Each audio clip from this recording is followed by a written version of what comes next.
ఒక family outdoor టూర్కి వెళ్లారు. ఒక అందమైన ప్లేస్లో ఆగి టెంట్ వేసుకుని ఆడుతూ పాడుతూ అందరూ ఫుల్లుగా ఎంజాయ్ చేస్తున్నారు. వాళ్ల పిల్లలు టెంట్కి దూరంగా ఆడుకుంటున్నారు. చాలా సమయం గడిచిన తర్వాత భోజనం చేయడానికి సిద్ధమయ్యారు. పిల్లల్ని పిలిచారు. పిల్లలందరూ వచ్చారు. కాని ఒక్క బాబు రాలేదు. గట్టిగా పిలుస్తున్నారు, కాని రావట్లేదు. చుట్టుప్రక్కల ఎక్కడా కనిపించట్లేదు. వీళ్లకి కొద్దిగా భయం మొదలైంది. వెతకడం మొదలుపెట్టారు. దొరకట్లేదు. బాబు వాళ్ళమ్మకి గుండె భారమైంది. మాటలు రావట్లేదు. కళ్లలో నీళ్లు తిరిగాయి. ఏడవడం మొదలుపెట్టింది. వాళ్ళ నాన్నకి ఏం చెయ్యాలో అర్థం కాలేదు. పోలీస్ కంప్లైంట్ ఇచ్చాడు. వాళ్ళు వెతకడం స్టార్ట్ చేశారు. వాళ్ల వల్ల కాలేదు. సమయం గడుస్తోంది. బాబు దొరకట్లేదు. చీకటి పడుతోంది. మెల్లగా వర్షం మొదలైంది. అడవి అంతా భయంకరంగా మారింది. రెస్క్యూ టీం వాళ్ళు కూడా వచ్చారు. అడవి అంతా గాలించారు. ఎక్కడా ఆచూకీ దొరకట్లేదు.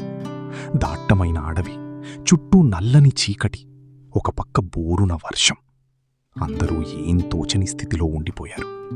అందరి మనస్సు దుఃఖంతో నిండిపోయింది. దొరుకుతాడు అన్న నమ్మకం అందరిలో చచ్చిపోయింది. చివరి ప్రయత్నంగా ఆ టీంలో ఆఫీసర్ ఒక నిర్ణయం తీసుకున్నాడు. అతని దగ్గర ఫుల్ ట్రైనింగ్ ఇచ్చిన ఒక కుక్క ఉంది. దాని పేరు K9. అది చాలా ప్రాబ్లమ్స్ సాల్వ్ చేసింది.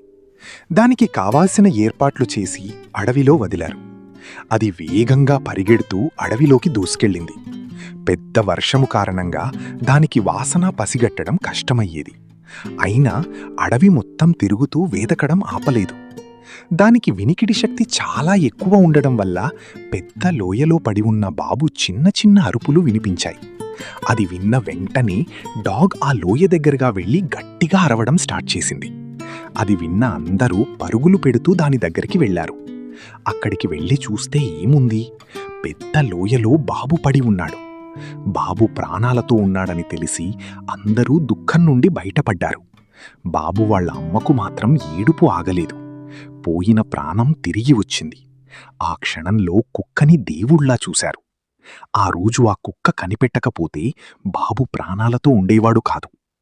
ఓకే ఫ్రెండ్స్, ఇది స్టోరీ కాదు, ఇది నిజంగా జరిగిన కథ. మీకు నచ్చితే సూపర్ అని కామెంట్ చేయండి. అలాగే లైక్ చేయండి. మరిన్ని స్టోరీల కోసం ఛానల్ సబ్స్క్రైబ్ చేయండి. బాయ్. See you soon.